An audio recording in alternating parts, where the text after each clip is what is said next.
a lot of people come up to me with questions about their parents, and I didn't put this in my post. I put in my post what I appreciate about my parents, what I love about them, and how blessed I am to have them. But there are lots of people, guys, that come up to me and they tell me about terrible experiences with their parents. I mean, I have been witness to parents that have been, at minimum, psychologically abusive, verbally abusive.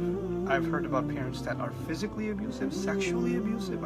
I've seen all kinds of things, and it's hard to even hear sometimes that parents can do that. And first, if I was to, I'm afraid to write something like that would put a sour taste in everybody's mouth as they read it. But I do want to say, for parents like that are abusive, you should be ashamed of yourselves. Allah gave you an honor greater than so many other creations on this earth. And He only gave you that honor because you take care of your children. You raise them.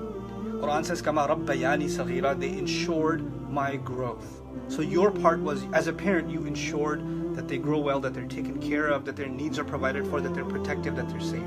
When you took that safety away from them, when you took their dignity away from them, when you humiliated them, when you abused them, when you hit them, when you did these things to them that put them down, that made them feel worthless, then you have taken this huge honor that Allah gave you and you have abused it and you've mutilated it. That's a crime. That's a grand crime. I'm not even talking to the kids. I'm talking to those parents.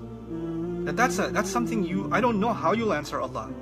And then on top of doing all of those crimes, you have the audacity to turn to those kids that you've abused and then say, you better be good to me because Allah says, وَبِالْوَالِدَيْنِ إِحْسَانًا. That is not how that works.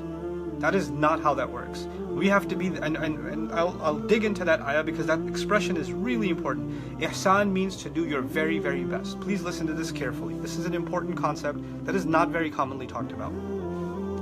If you have, for example, somebody came to me today and said they have divorced parents, okay?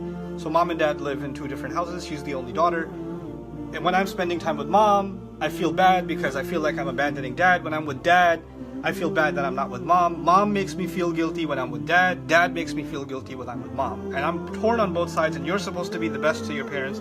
How am I supposed to achieve this balance? Listen, take a step back and understand something. The word ihsan means the very best that you can do. The very best that you can do. In that situation, when you identify, dad, these are the times that I'm going to spend with you. And that's the best I can do. Mom, here's the time that I can give you because I have work, I have school, I have these other responsibilities. Here's what I can give you. This is the best that I can do.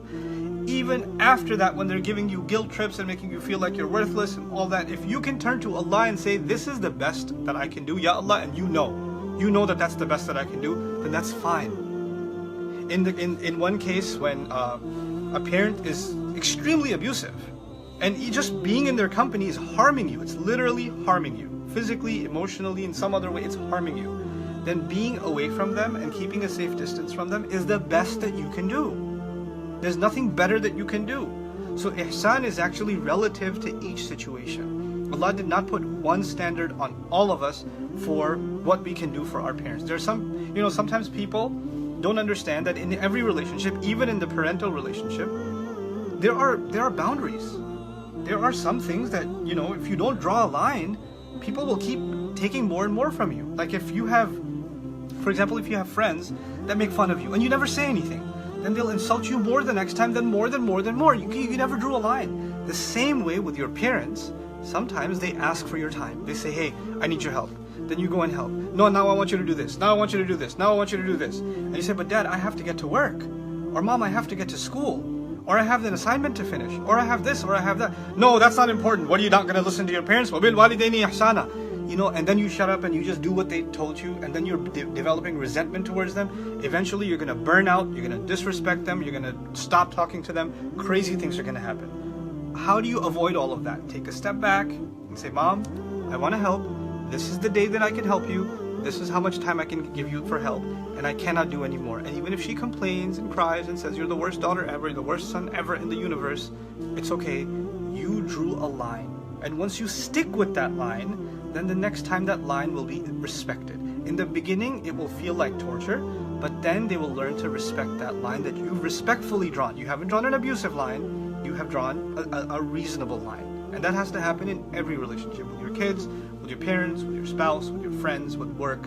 any relationship, it's important to draw boundaries and respectfully draw those boundaries. But by the way, once you draw a line and you say, hey, mom, it's, I want to help, but I don't like when you say these things. They're very hurtful. Don't say them. And if you say them, then I'm going to leave. But then she says them and you don't leave. You know what you've done? You better not cross this line or else. Then they cross that line. Then you draw a new line and say, hey, okay, this new line, you better not cross this one or else. And then they cross that one. You know what you're teaching them? There is no line. There is no boundary.